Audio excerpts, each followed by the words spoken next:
The X Zone Radio Show with Rob McConnell is largely an opinion talk show. All opinions, comments, or statements of fact expressed by Rob McConnell's guests are strictly their own and are not to be construed as those of the X Zone Radio Show or endorsed in any manner by Rob McConnell, rel-mar McConnell Media Company, the X Zone Broadcast Network, its affiliated networks, stations, employees, or advertisers.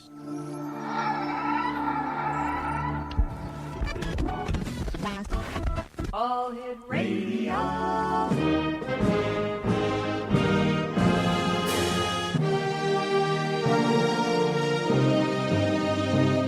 Welcome to the X Zone, a place where fact is fiction and fiction is reality. Now, here's your host, Rob McConnell.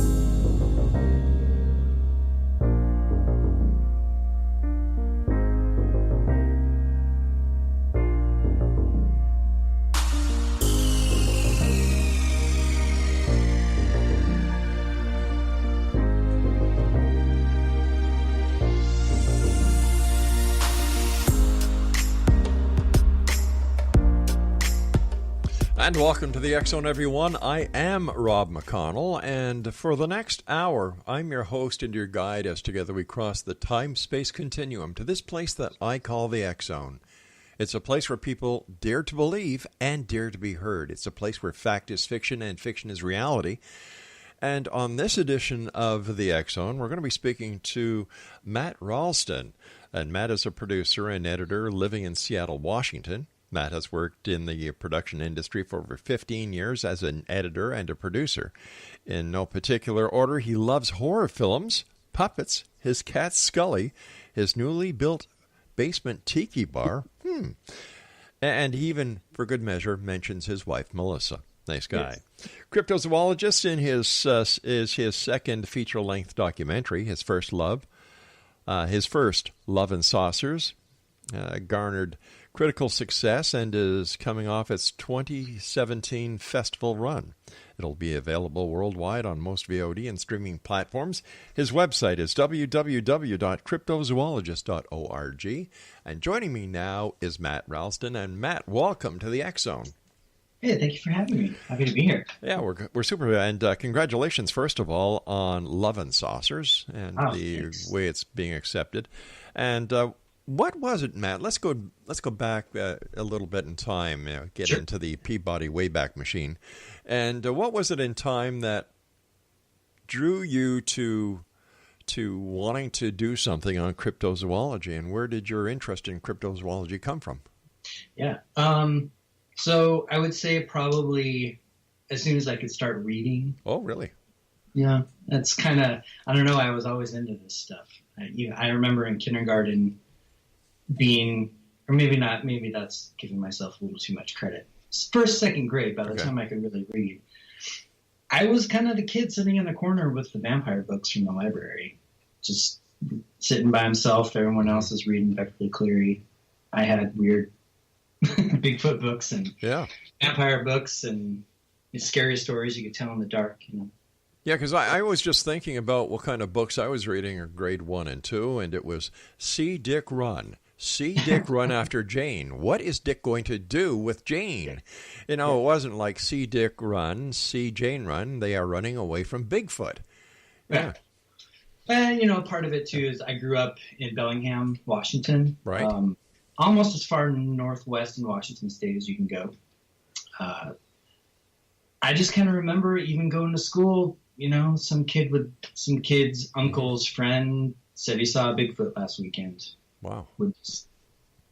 It's, I mean, I'm not saying it happens all the time, but, you know, it's more often than someone living in LA or something would have that experience. So exactly. And I think it's just part of the culture and area you grow up, you hear more stories about things like that. Now, have you had a Bigfoot experience of one kind or another? Sadly, no. I'm open to it. Mm-hmm. I want it to happen, but no, never have. I haven't put myself out there enough probably to actually really experience one. As a film producer, what is your take on the Gimlin-Patterson film of Bigfoot? boy, at this point, it's so controversial with all the people that claim it's real and the people who claim it's not. And people deathbed confessions saying they were the guy in the suit versus, Bob Gimlin's still out. Sure. Doing the rounds, talking about his experience. And I think, and this is kind of where the film plays well, is it almost doesn't even matter if it's real or not anymore. I think it's so much a part of our popular culture. Exactly. And Bigfoot no one's going to be able to prove whether it's real or not. Bigfoot is right out there with Santa Claus and the Easter Bunny. That's right. Yeah, he is. Yeah, absolutely. I mean, there's more Bigfoot merchandise now that you can buy, probably more than Easter Bunny for sure. Maybe not Santa yet, But we're seeing a lot of merchandise being targeted towards the paranormal and other phenomenon. Ghost with the Ghostbusters franchise and all the different shows that are out there. It's I believe it's going to catch up to the Star Wars franchise. Hey, you never know. Yeah. I wouldn't doubt it, honestly. One of the companies here in Seattle, Archie McPhee's, has been doing a big line of Bigfoot products for a long time. Been a big fan of. Yeah, they're good. So let's talk about your show, your new film. How is it going to be different from shows like Finding Bigfoot or other crypto shows and films? Sure, yeah. So, and I'm not knocking any of those shows. Reality TV is its own thing. Well, you see, I do that. I do that enough for both of us, so don't worry about it. Yeah, it's. I personally don't like reality TV. Because it's not unrealistic. That's right. It's not reality. No, at all. It's all scripted. It's all rehearsed. Plus, with the Bigfoot shows, you never see anything. I mean, there's nothing new that you really learn from those, in my opinion. Yeah. They're entertaining and there's good characters. So that, honestly, is kind of, I think, where our film jumps off. Is we're not going out to find a Bigfoot. We're not trying to prove anything exists. We're more interested in the people in this world and their personalities, why they were drawn to it. We kind of want to get to know them and hopefully draw some parallels between everyone who's in this field and kind of their interests, and maybe start kind of honing down into if there's a particular type of person that is drawn to this, or just I don't know. I mean, honestly, the film's still in its kind of infancy. We've done a few interviews, but that's kind of the genesis of the idea. I think there's so many interesting people and really, really smart, dedicated people in this field that don't get a fair shake based on, I mean, those reality shows don't necessarily give cryptozoology a good name. Well, no, and neither do a lot of the ghost shows, the UFO shows, the monster shows, because I agree with you and many other people who are credible within the industry, that they are anything but reality shows. Yeah, absolutely. Yeah. And I think, the people on those shows, it's so hard to make a living doing this. I don't know very many people that do. Yeah. And by this, I mean being a researcher into 14 subject matter. It's more marketable today now than it was even probably 5 years ago, but still, unless you're a reality TV star, you're having a hard time making ends meet just doing this, I think. Is there such a thing as a reality TV star? Well, I would say the guys on Bigfoot or Finding Bigfoot were, for sure. People love those guys, and they're awesome. Are they the same guys? They're not getting rich either. Are they the same guys who were out to hunt down Bigfoot, and they were offering $1 million reward for anyone who can come up with a dead Bigfoot? No, I think. No, I believe there was another reality show. Again, I haven't seen it. It's called Killing Bigfoot. That's right. I'm sorry. Yeah. There is a big difference. And the Killing Bigfoot show, I would go as far as to say, I would never entertain even watching that. Finding Bigfoot I've seen, and to me, it's well done for what it is, but it just isn't my cup of tea. But yeah, to put a bounty out on Bigfoot is pretty sad. Washington State actually tried to make it our state animal. Wow. This year. It didn't pass, sadly. No way. Yeah. I was speaking to another Bigfoot researcher in British Columbia a couple of weeks ago, and I asked him a question: why isn't Bigfoot under the same protection that animals are under. Yeah, and I know it's been brought up in certain circles before, and definitely in legislature, but I mean, I think it should be. I think the fact that it's not an animal, a proven species, would probably make it almost impossible to protect. But at the same time, it'd be cool to have that stuff on the books just to kind of make people scratch their heads even more for the true non-believers. You and I have to take our first break. Please stand by, Matt. Exonation, our guest this hour is Matt Ralston, and his website is www.cryptozoologist.org. That's www.cryptozoologist.org. And we're going to be speaking to Matt about his new film, about Bigfoot, and everything in between. And, of course, we're going to ask Matt about other aspects of his film, the project, the story behind the story. You're getting firsthand right here on the X Zone from our broadcast center in Hamilton, Ontario, Canada. My name is Rob McConnell. Whatever you do, don't go away. And if you'd like to find out about the programming we have available for you 24/7, 365 on the X Zone Broadcast Network, www.xzbn.net. That's the radio side. And for the programming on the X Zone TV channel on Simul TV, visit www.simultv.com.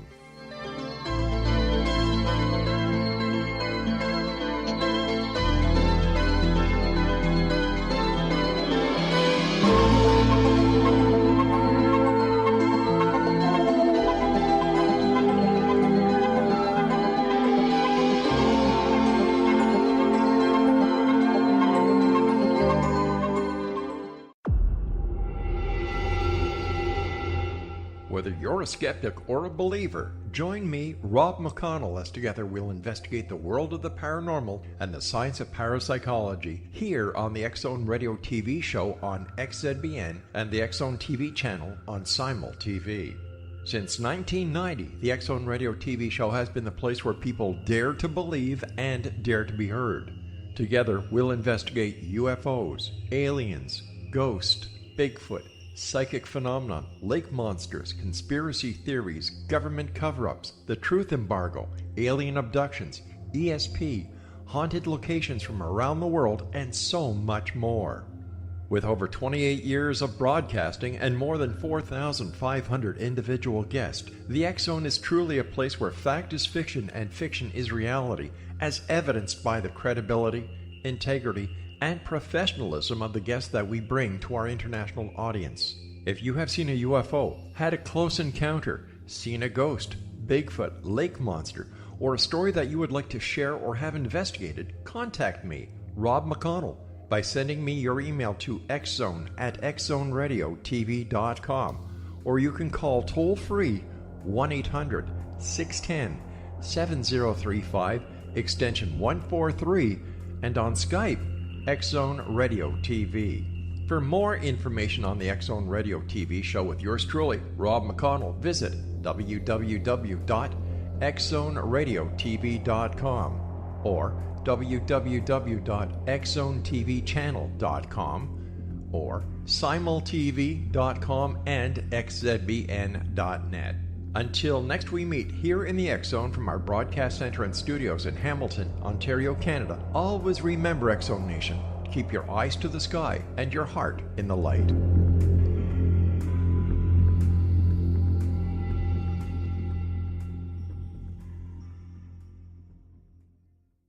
You have heard of the X Zone? Now watch it on Simul TV, plus 500 video games, live TV channels, free video on demand, worldwide, and more. Does this sound like tomorrow's television? Well, it is, but you can have it today, right now. It is Simul TV. Simul TV offers what the others only wish they could provide. 15 exclusive channels like X Zone, sci-fi, and horror. We are worldwide. No other provider offers that. 500 built-in video games. No need to have an extra expensive system. We have them included. Free video on demand. Live streaming events from around the world. Interactive online network, and much more. Tomorrow's TV today. Simul TV. Sound too good to be true? Well, it's not. You can have Simul TV today. Sign up at simultv.com. Do it today.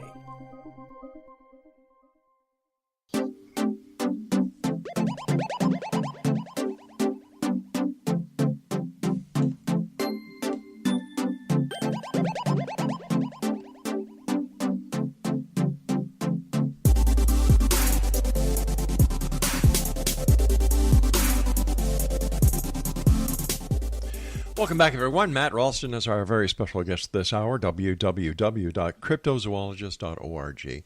And let me ask you a very simple question, Matt. Why hasn't Bigfoot been found? Well, who's to say it hasn't? Very good. Managed, right? Very good. That's the first time anybody's ever brought that up to me in 28 years of doing this show. I think people have definitely seen something and had experiences. Mm-hmm. It's about proving it. It's not finding it, or I mean, in my opinion, if it doesn't exist today, it absolutely did at one time. I think there's too many stories from Native American folklore. You go back to Lewis and Clark and Teddy Roosevelt. Yep. They all had experiences and sightings. They had no basis to lie or create a story for any sort of gain. I mean, if anything, it made them look a little kooky. Yeah, you know what I find amazing? Here we are in a technological age that has never been seen before that we know of here on this planet. We have a camera in every cell phone, and we're just not talking about cameras. They're high-def cameras. We have satellites. We have Big Brother watching us all over the place with closed-circuit TV. I don't know how many thousands of Bigfoot groups there are out there. Mm-hmm. And yet, even with trail cams, with night vision, every piece of equipment you can think of, still no Bigfoot. And yet, these people go out weekend after weekend believing that they are going to be the ones to find the smoking gun to prove once and for all Bigfoot exists. That's true. I went out with the BFRO for a couple of nights. I'm not necessarily interested in doing Bigfoot hunting, but I wanted to at least know what it was like to go out, the kind of things that happened. And Cliff Barrickman, actually, who was on Finding Bigfoot, he had a good line that he told us at one of our interviews we did. He said, Bigfooting is basically camping with a purpose.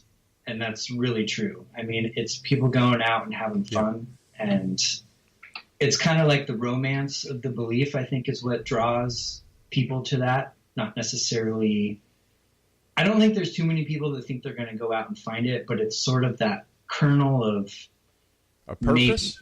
It's possible. It could happen. Yeah. But but realistically not. So I think most of the people that I met on that trip were definitely out there just to have fun and enjoy themselves, meeting people who are into kind of the same subject matter.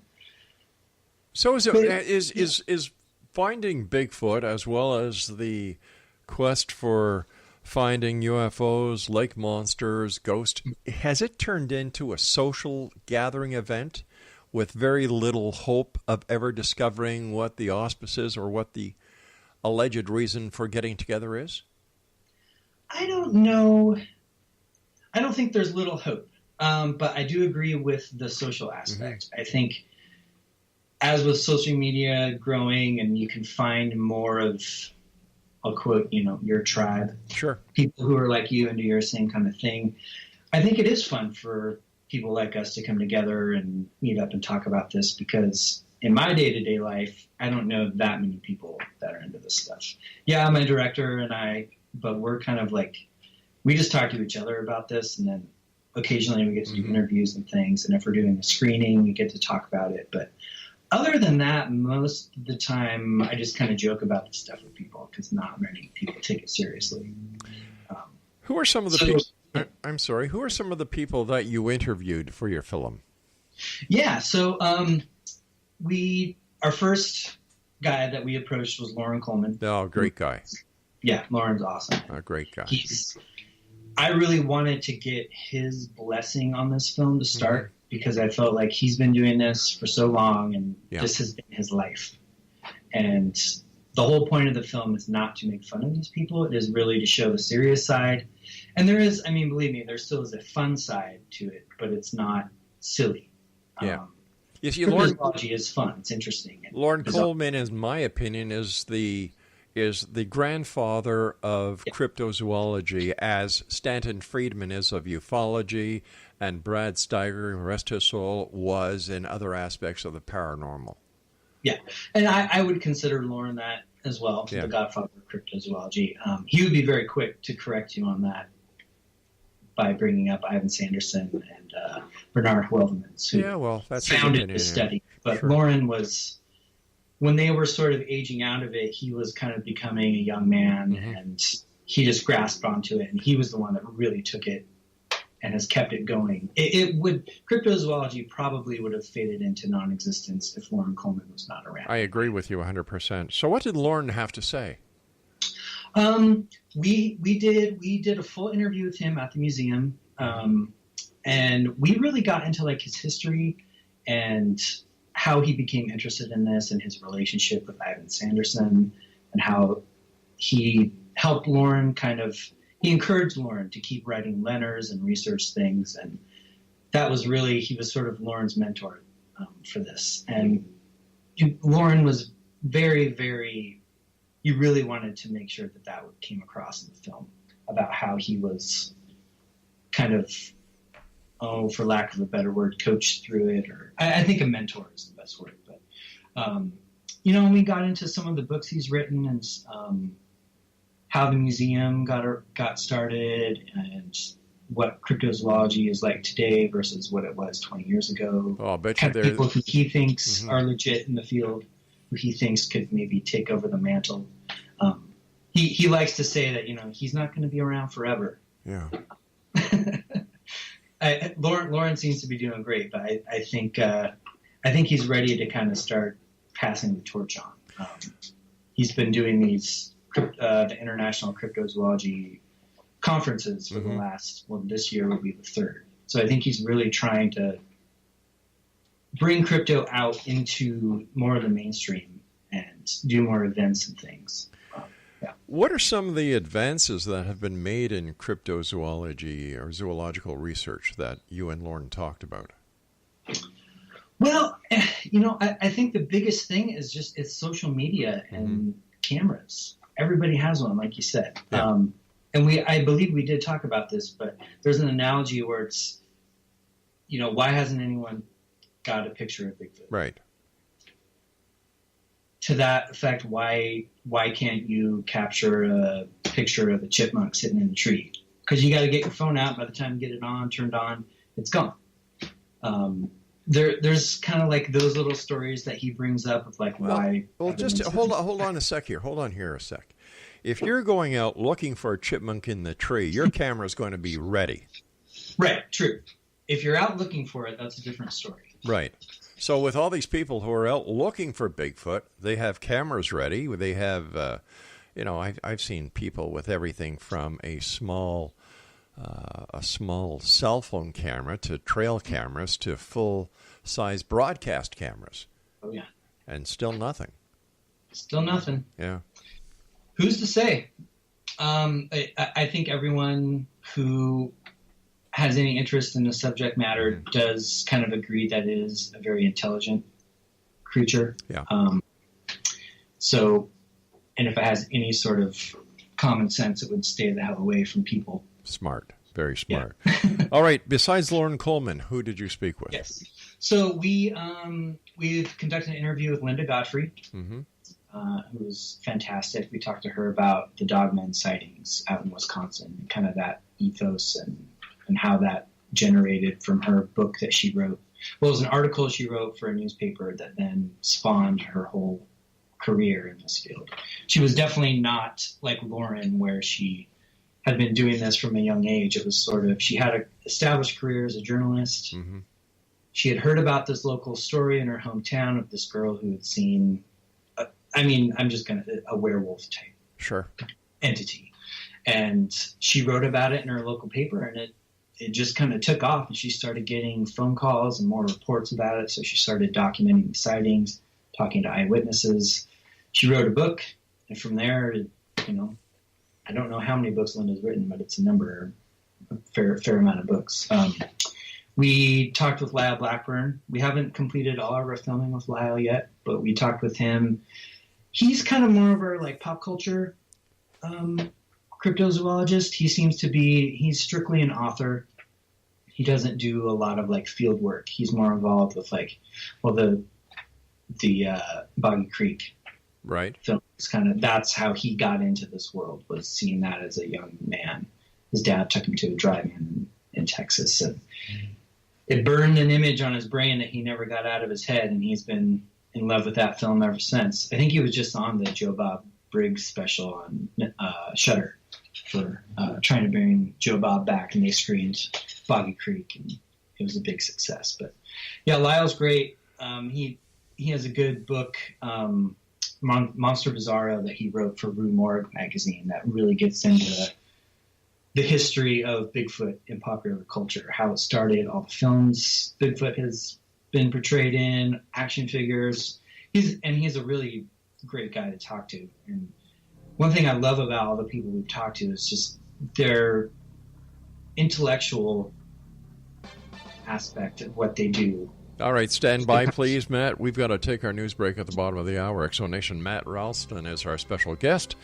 Matt's website is www.cryptozoologist.org, and we'll be back on the other side of the news talking more about Bigfoot this hour here in the X Zone. My name is Rob McConnell, and we're coming to you around the world from our broadcast center and studios in Hamilton, Ontario, Canada. Don't go away.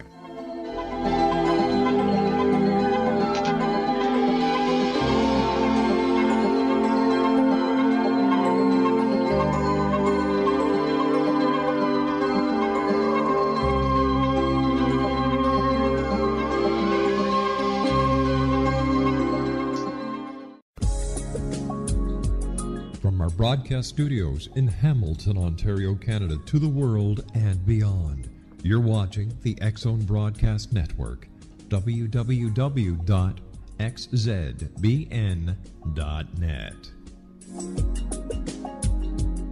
AVS Media Den. You have heard of the X Zone? Now watch it on Simul TV, plus 500 video games, live TV channels, free video on demand, worldwide, and more. Does this sound like tomorrow's television? Well, it is, but you can have it today, right now. It is Simul TV. Simul TV offers what the others only wish they could provide. 15 exclusive channels like X-Zone, Sci-Fi, and Horror. We are worldwide. No other provider offers that. 500 built-in video games. No need to have an extra expensive system. We have them included. Free video on demand.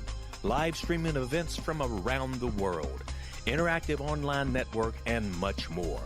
Tomorrow's TV today. Simul TV. Sound too good to be true? Well, it's not. You can have Simul TV today. Sign up at simultv.com. Do it today.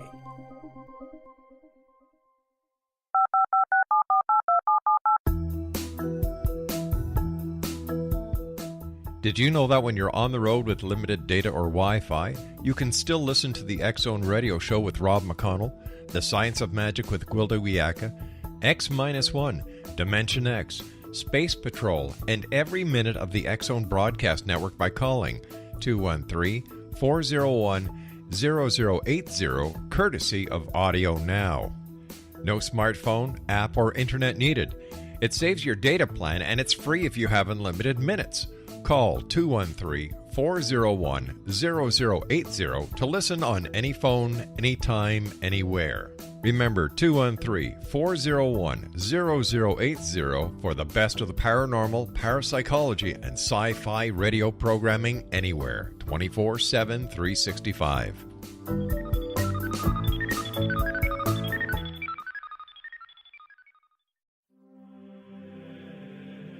Rob McConnell here, presenting an overview for Nicholas Paul Jennings, author of a fascinating book, Amen.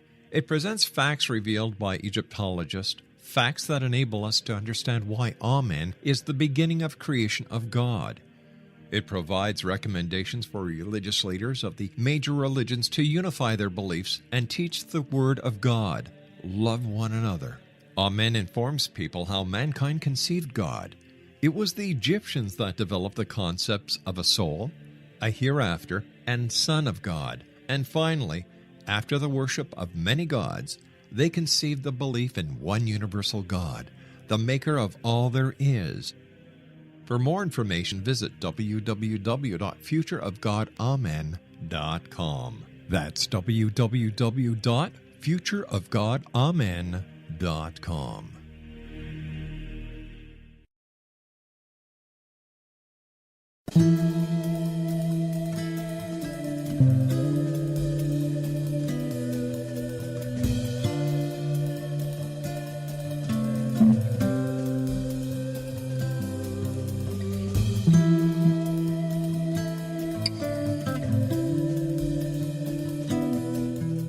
Exonation, Matt Ralston is our special guest. He is the gentleman behind Cryptozoologist. It's his second feature-length documentary. His first, Love and Saucers, garnered critical success and is coming off its 2017 festival run.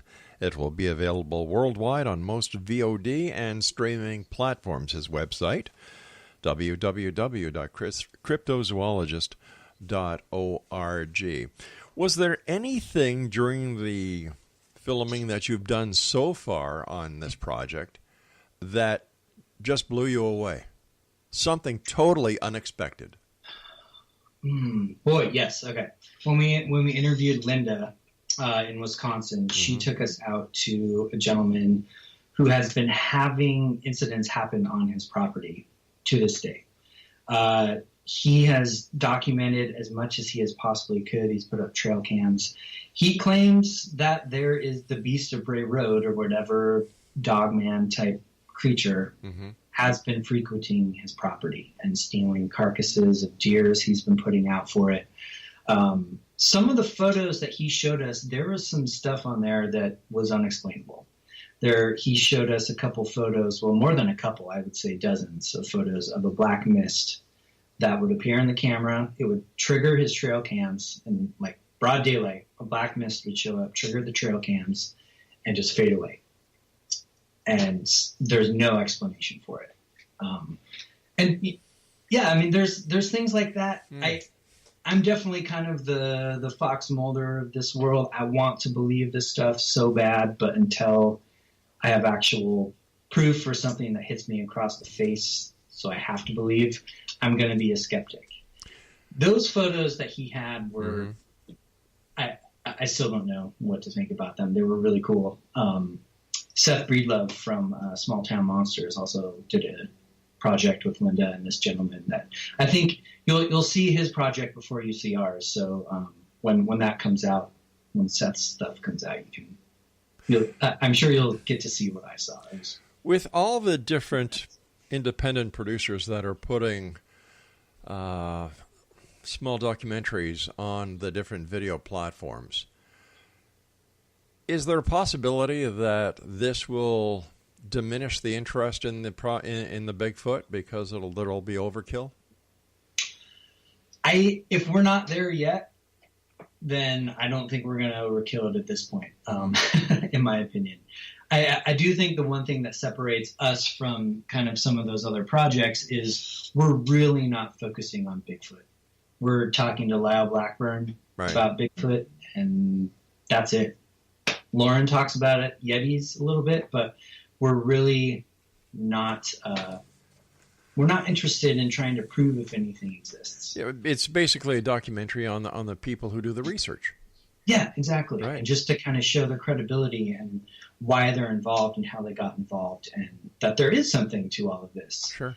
Maybe these things don't exist, but there is still viable research being done.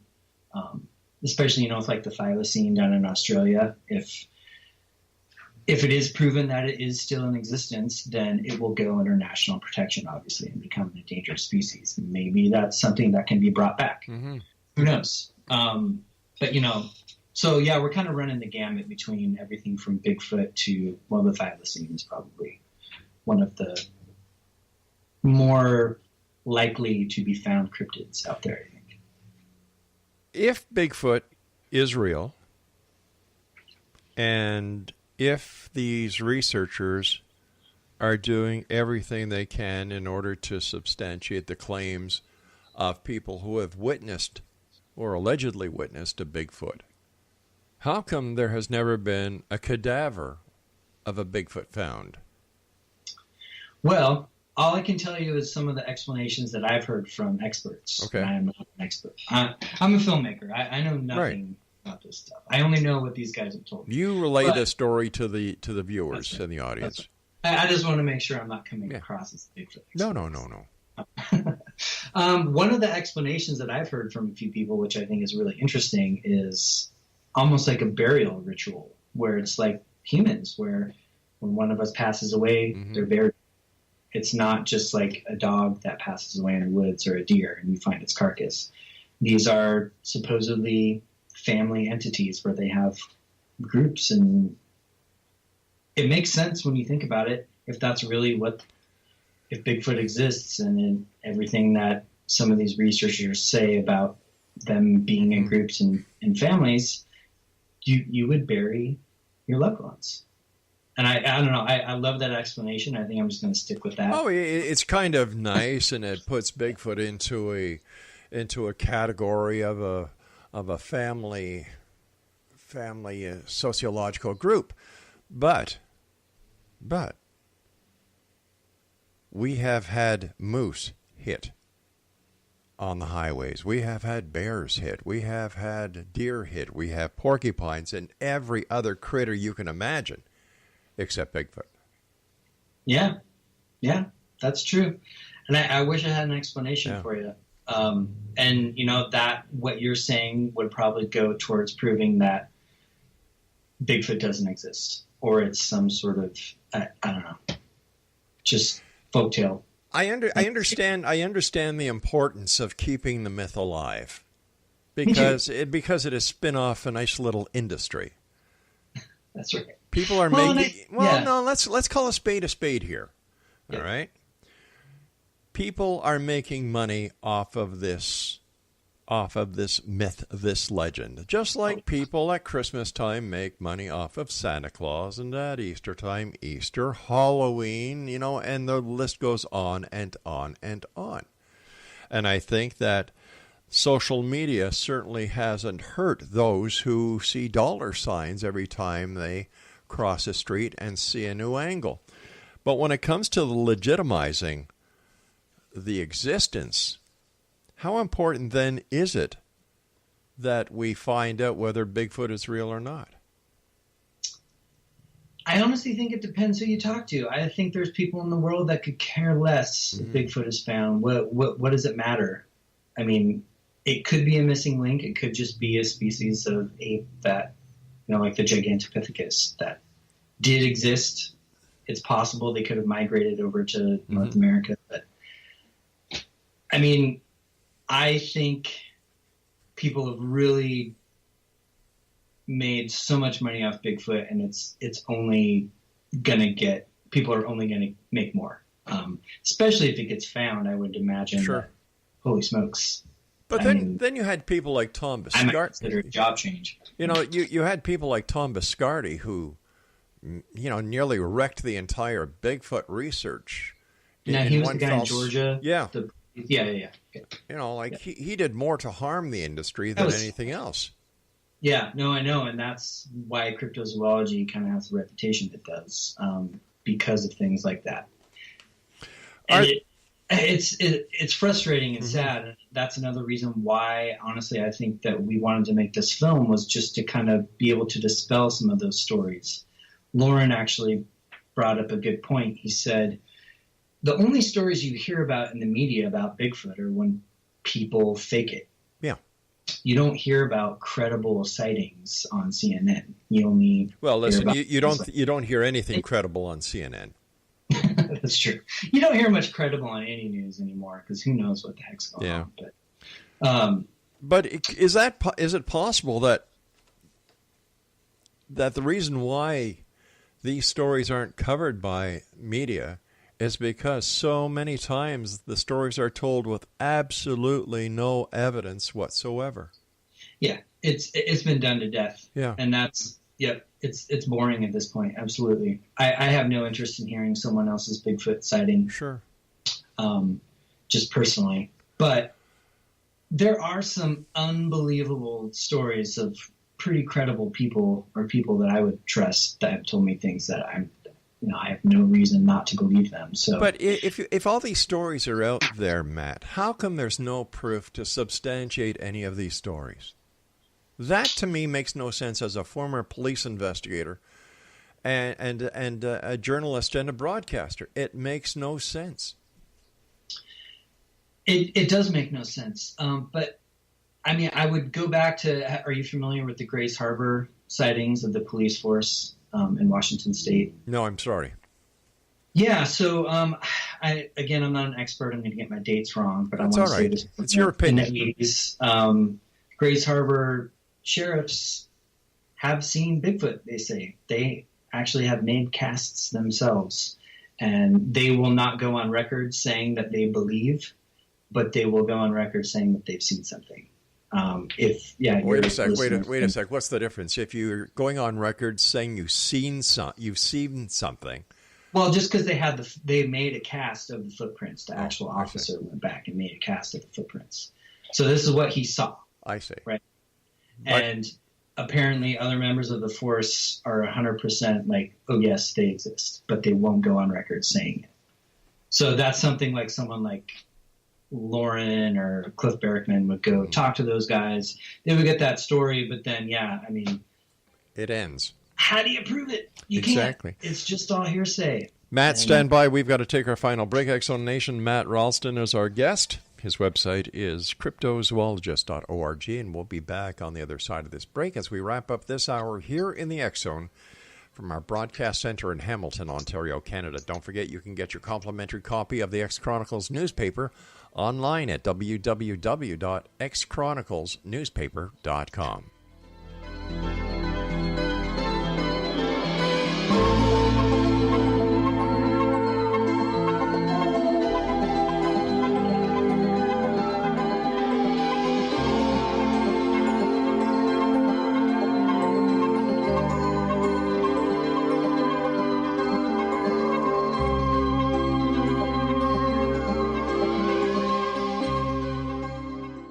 You have heard of the X-Zone? Now watch it on Simul TV, plus 500 video games, live TV channels, free video on demand, worldwide, and more. Does this sound like tomorrow's television?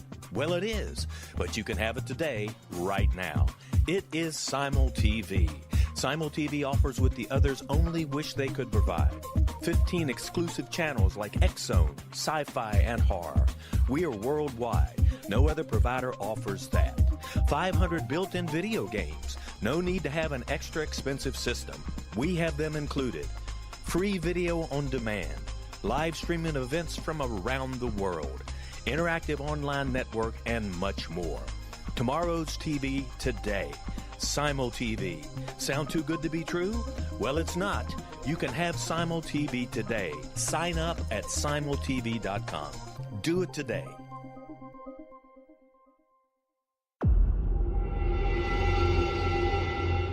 Whether you're a skeptic or a believer, join me, Rob McConnell, as together we'll investigate the world of the paranormal and the science of parapsychology here on the X-Zone Radio TV show on XZBN and the X-Zone TV channel on Simul TV. Since 1990, the X-Zone Radio TV show has been the place where people dare to believe and dare to be heard. Together, we'll investigate UFOs, aliens, ghosts, Bigfoot, psychic phenomena, lake monsters, conspiracy theories, government cover-ups, the truth embargo, alien abductions, ESP, haunted locations from around the world, and so much more.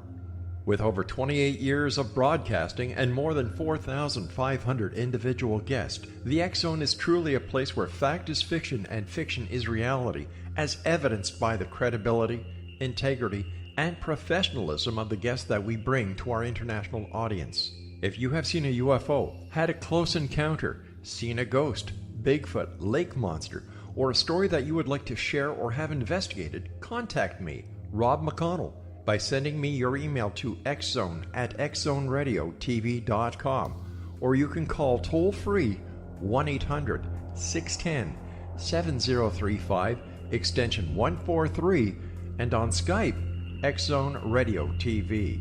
For more information on the X-Zone Radio TV show with yours truly, Rob McConnell, visit www.xzoneradiotv.com or www.xzonetvchannel.com or simultv.com and xzbn.net. Until next we meet here in the X-Zone from our broadcast center and studios in Hamilton, Ontario, Canada, always remember, X-Zone Nation, keep your eyes to the sky and your heart in the light.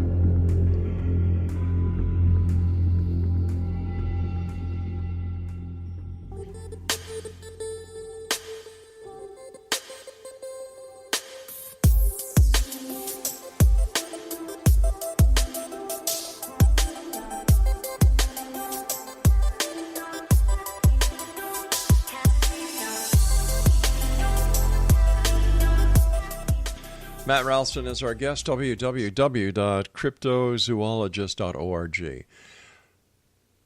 To your knowledge, how many members of the accredited scientific community are involved in the investigation of Bigfoot? Oh my gosh. I don't think there's very many. And I would say, maybe Dr. Meldrum. Yeah, Jeff Meldrum, yeah. He's probably one of the only guys I could think of off the top of my head. We actually get to meet him next month out in Portland for Loch Ness conference, so I'm looking forward to that. But I honestly, mainstream science isn't a big fan of this topic. Why not? They poo-poo it. Well, there's no evidence. Yeah, I mean, that's science. You got to have evidence. You got to be able to test things. Yeah. And this is me saying there's no evidence, but there's people out there that say they do have evidence. They have hair samples and things that they've had them tested and come back unknown species and things. That just means the sample of the DNA doesn't register or match anything within the DNA bank. Yeah, exactly. Yeah. So science is never going to actually come around to this until there is an actual physical specimen to analyze. There are many people within the UFO community who believe that there's a connection between UFOs and Bigfoot. Yeah.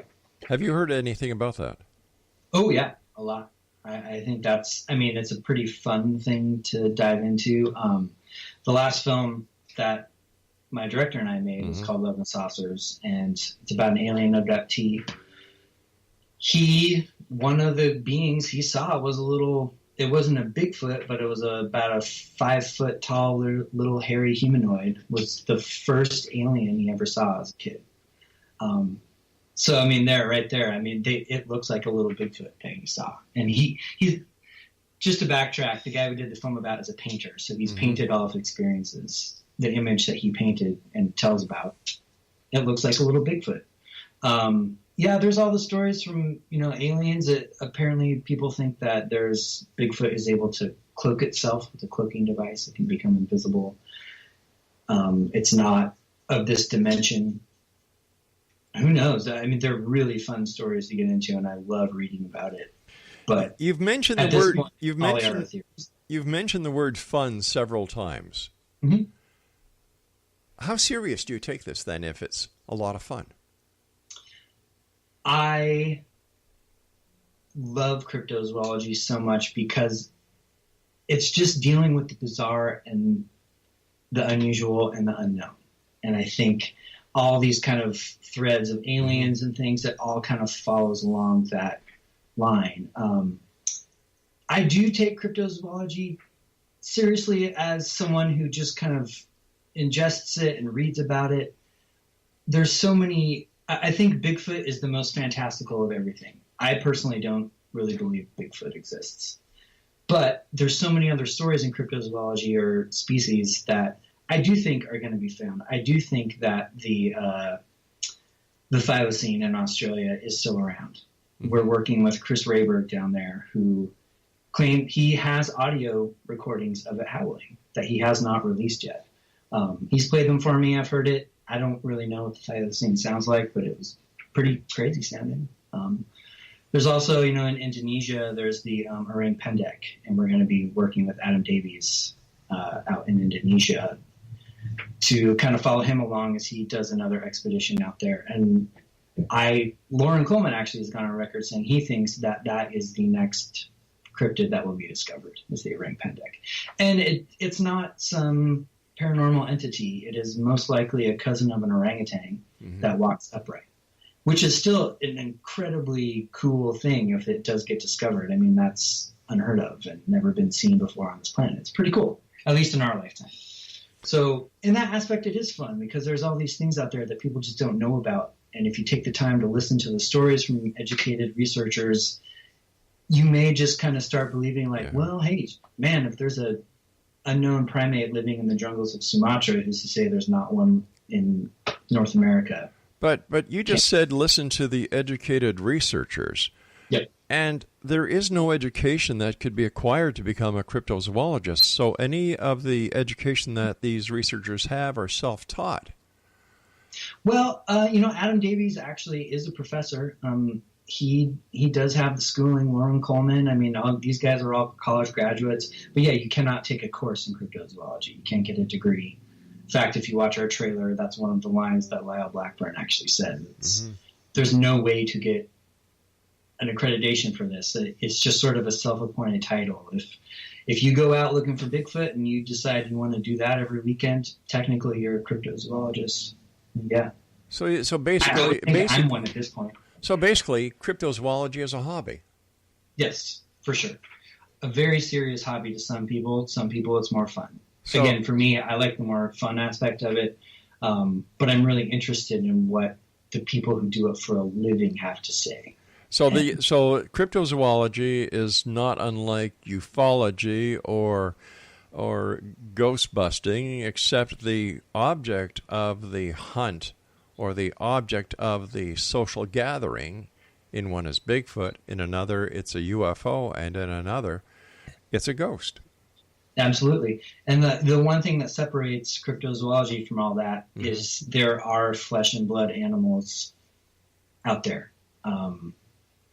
Where? That we're looking for. Where? Well, the orang pendek and the thylacine. I mean, those are actual creatures that have been seen and cited and documented, especially in Indonesia. The orang pendek has been documented by the tribes and people living out there for a long, long time. Again, I'm not an expert. I can't give you specific data on that, but it exists. I am pretty convinced after talking to some people that I do think it's out there. What happens 5 years from now? There's no Bigfoot found. Nothing. Still the same. It's still a fun story. There's still going to be people making money off maybe finding it. There's still going to be reality shows. There's still going to be movies. Nothing will change. It'll still be fun. I mean, I don't know anybody who doesn't think Bigfoot's at least a fun thing to talk about or make fun of, or who knows? It could be out there. I don't think it is personally, but I want it to be there. What changes would you make as a Bigfoot researcher yourself when it comes to the investigation and the research that should go into the more professional aspect of research when it comes to Bigfoot? Well, I don't think I can really talk to that, honestly, because I don't do that for a living. No, but you said that you call yourself a cryptozoologist because you go out on the weekend warrior ship. I'm into this field. Okay. I think, there's people that only write books about cryptids. They are a cryptozoologist. You don't have to go spend time in the woods to become one. You just have to study and be interested in the subject matter to become one. So basically what you do with cryptozoology is take somebody else's experiences and apply them to your own methodology, because there is no set standard for cryptozoology. That's a really good way to put it. Absolutely. Yeah. Yep. Going out talking to people who have seen things, and then if you do that and you start documenting things and kind of do any little bit of research, yeah, absolutely, you become a cryptozoologist by default. So where are you guys at with the film? How close to the final edits are you? Yeah, so we've done interviews with Lauren and Linda and Lyle, Scott Martis as well, who researches Champ in Lake Champlain. Yeah. We have all of our international shoots left, so it's going to Sumatra and it's going to Australia, Tasmania. We're hopefully going to be going out to Siberia for a really cool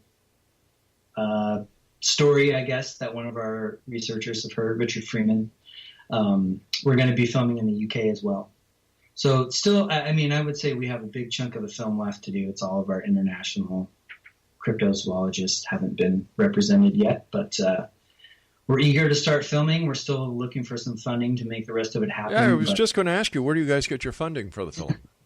Well, it's not like you can go to a corporate sponsor and say, listen, this is our project, here's our treatment, here's our pitch, and we'd like you to, cough in because your industry can kind of get a spin-off revenue and your investment returned. Right. And that's Bigfoot and things like that. They are more marketable now. So more and more outlets are looking for content like that. Who would have ever thought a documentary about a painter who'd been abducted by aliens and lost his virginity to an alien would have become a film that made it on Amazon and Hulu. So, but yeah, to that point, we're applying for grants. We're approaching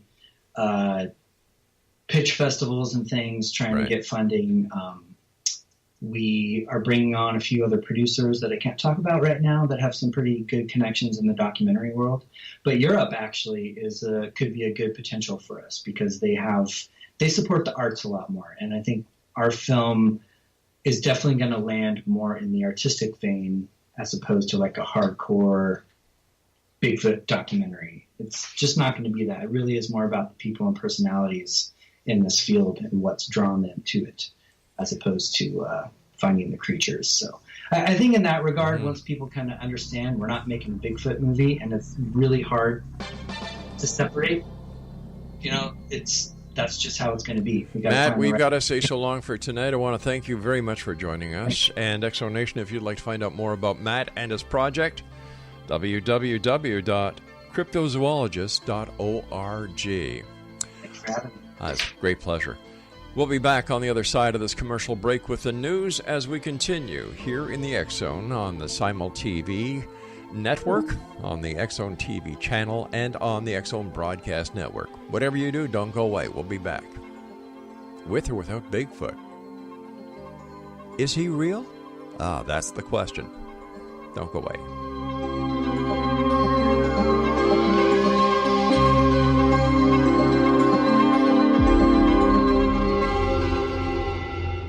Whether you're a skeptic or a believer, join me, Rob McConnell, as together we'll investigate the world of the paranormal and the science of parapsychology here on the X Zone Radio TV show on XZBN and the X Zone TV channel on Simul TV. Since 1990, the X Zone Radio TV show has been the place where people dare to believe and dare to be heard. Together, we'll investigate UFOs, aliens, ghosts, Bigfoot, psychic phenomena, lake monsters, conspiracy theories, government cover-ups, the truth embargo, alien abductions, ESP, haunted locations from around the world, and so much more.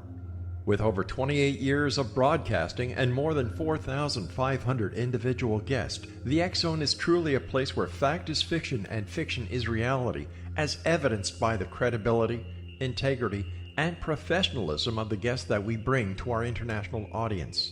If you have seen a UFO, had a close encounter, seen a ghost, Bigfoot, lake monster, or a story that you would like to share or have investigated, contact me, Rob McConnell, by sending me your email to xzone@xzoneradiotv.com, or you can call toll-free 1-800-610-7035, extension 143, and on Skype, X Zone Radio TV. For more information on the X Zone Radio TV show with yours truly, Rob McConnell, visit www.xzoneradiotv.com or www.xzonetvchannel.com or simultv.com and xzbn.net. Until next we meet here in the X Zone from our broadcast center and studios in Hamilton, Ontario, Canada, always remember, X Zone Nation, keep your eyes to the sky and your heart in the light.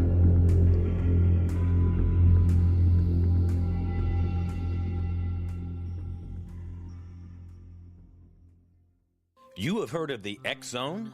Now watch it on Simul TV, plus 500 video games, live TV channels, free video on demand, worldwide, and more. Does this sound like tomorrow's television? Well, it is, but you can have it today, right now. It is Simul TV. Simul TV offers what the others only wish they could provide. 15 exclusive channels like X Zone, sci-fi, and horror. We are worldwide. No other provider offers that. 500 built-in video games. No need to have an extra expensive system. We have them included. Free video on demand. Live streaming events from around the world. Interactive online network, and much more. Tomorrow's TV today. Simul TV. Sound too good to be true? Well, it's not. You can have Simul TV today. Sign up at simultv.com. Do it today.